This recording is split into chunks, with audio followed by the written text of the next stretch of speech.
这个故事如果你会听会读，那么你的英语水平足够和美国人交流了。下面我们一起开始跟读吧。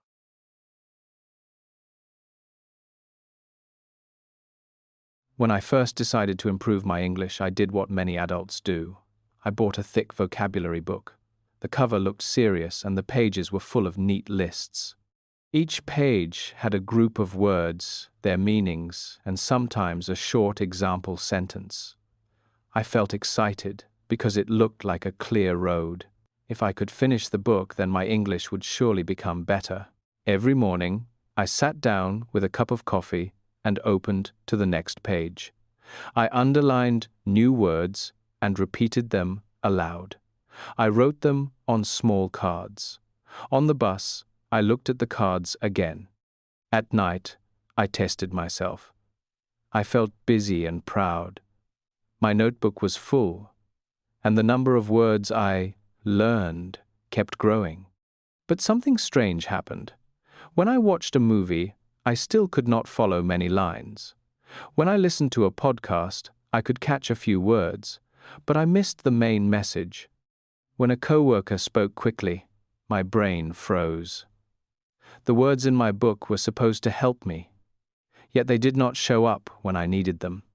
At first, I thought the problem was simple. I needed more words. So I worked harder. I tried to memorize even faster. I made bigger lists. I told myself that if I could remember 10 new words a day, then I would soon understand everything. However, the more I pushed, the more tired I felt. Some words stayed in my head for a day, then disappeared. Other words felt familiar on the page, but when I heard them in real speech, they sounded different. It was like I had built a library, but I could not find the right book when I needed it. One afternoon, I had a small experience that changed my thinking. I was reading an article about travel. The writer described a crowded market with colorful stalls. I stopped at the word stall. I had seen it in my word list before. I knew the meaning, a small shop or stand. But now, inside this story, the word felt alive. I could picture the market, the smells, the noise, and the small stands selling food and fruit. I realized something important. When I learned stall on a list, it was only a label. When I met stall in a story, it became a real part of a scene. My brain did not just store the word, it connected the word to feelings, images, and a situation. And that made the word much easier to remember. This is one reason why word lists are not as helpful as many people think. Word lists give you words without life. They are like pieces of a puzzle dumped on a table with no picture on the box. You might hold a piece and say, "This is blue," but you do not know where it belongs. In real language, words almost never stand alone. They travel with other words. They appear in sentences, in stories, in jokes, in complaints, and in instructions. They have friends. They also have habits. When you learn a word only as a single item, you miss the word's usual partners. For example, you might memorize the word decision, but in real life, people often say, "make a decision," not "do a decision." You might learn attention, but people say, "pay attention." You might learn mistake, but people often say, "make a mistake." These patterns are not small details. They are a big part of sounding natural and understanding quickly. A word list can tell you what a word means, but it cannot easily teach you how the word behaves. It cannot show you the word's favorite neighbors, and without those neighbors, the word feels harder to use. Another problem is that word lists often create a false feeling of progress. When you look at a list and you can match the word to the meaning, you feel successful. You think, "I know this word." But knowing a word has different levels. There is a big difference between recognizing a word and using it. Recognizing means that when you see the word on paper, you can say its meaning. Using means that in a real conversation, you can pull the word out at the right time, with the right form, and in the right sentence. Many learners are surprised by this. They can recognize hundreds or thousands of words, but they cannot produce them when speaking. This is not because they are lazy or not smart. It is because recognition is easier than production. When you study a word list, you train recognition.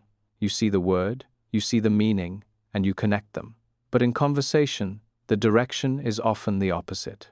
You have a meaning in your mind, and you need to find the right word quickly. That is a different skill. If you never practice that skill, the words stay locked behind a glass wall.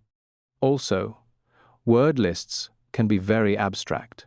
A list might include negotiate, strategy, issue, implement, and evaluate. These words are useful, but without context, they can feel cold. When you see them in a meeting, you may not notice them.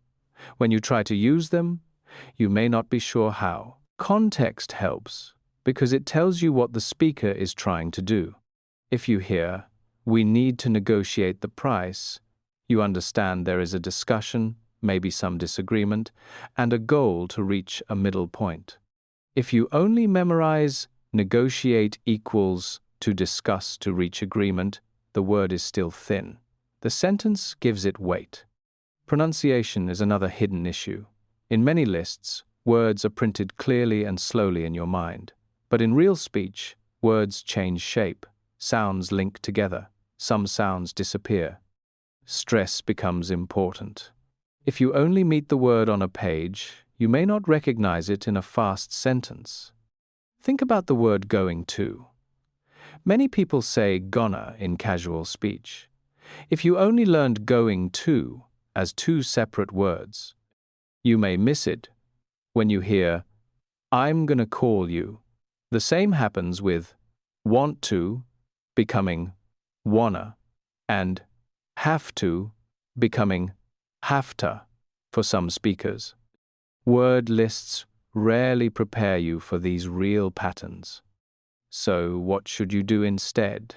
This does not mean you should never memorize words.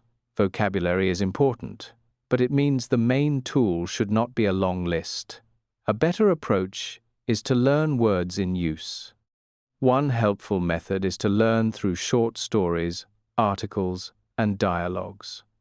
When you read, choose something you can mostly understand. If every sentence feels like a wall, you will get tired. But if you can understand around 70 to 80%, you can guess the rest, and the new words will have a home. When you meet a new word, do not only write the meaning, write the sentence. If possible, write one more sentence of your own that uses the word. This small step turns the word from a lonely item into a living tool. Another method is to focus on phrases, not single words. Instead of risk, learn, take a risk. Instead of responsible, learn, be responsible for. Instead of improve, learn, improve at something, or improve something. These chunks are easier to remember, and they match real speech. You can also use listening in a smart way. Choose a short audio clip, maybe 1 or 2 minutes. Listen once for the main idea. Then listen again and look at the transcript if you have it. Notice how the words connect. Notice the rhythm. Then repeat the sentences aloud. This kind of practice may feel slower than memorizing 10 words, but it builds a deeper memory. It trains your ear and your mouth, not only your eyes. I once met a learner who loved word lists. They could tell you the meaning of many difficult words, but in conversation, they used simple sentences and often stopped. They felt frustrated because they had studied so much. We tried something different. Each week, they chose one topic they cared about, like food, work, or travel. They read 2 short articles about it and listened to 1 short interview. They kept a small notebook but they only wrote down phrases they saw again and again. After a few weeks, something changed. They started to speak with more confidence, not because they had more words, but because the words they had were connected to real situations. They had heard them many times. They knew the feeling of the phrase. Their brain could find it faster. This shows another truth. Repetition is important, but the kind of repetition matters. Repeating a word on a list is one kind of repetition. Repeating a word inside different sentences, with different voices, in different situations, is a stronger kind. Your brain loves patterns. When it sees a word in a story, then hears it in a podcast, then uses it in a sentence, the brain says, "This is important." It creates more connections. That is why the word stays. Word lists often fail because they do not create enough connections. They give you one connection, word to meaning. Real language needs many connections. Word to sound, word to feeling, word to situation, word to other words, and word to your own experiences. There is also the problem of motivation. Memorizing a list can feel like eating plain rice every day. It is not terrible, but it is not exciting. Adults are busy. After work, the mind is tired. If studying feels dry, it is hard to continue. But when you learn through content you enjoy, you naturally want to come back. You want to know what happens next in the story. You want to understand the next part of the video. This kind of interest is like fuel. Of course, you can still use small lists.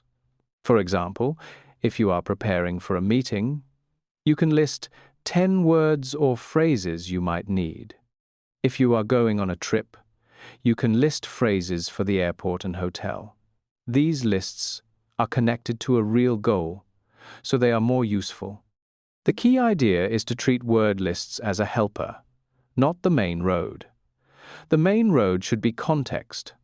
Sentences, stories, conversations, and repetition in real use.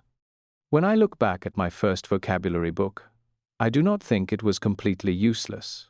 It taught me that vocabulary matters and that I can learn new words, but it also taught me a lesson about learning itself.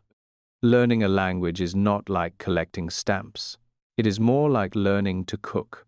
You can read about ingredients, but you also need to taste, smell, and practice. A list can tell you what salt is, but it cannot teach you how salt changes a soup. Now, when I meet a new word, I try to meet it like a person, not like a number. I listen to how it sounds. I notice where it appears. I look for its common partners.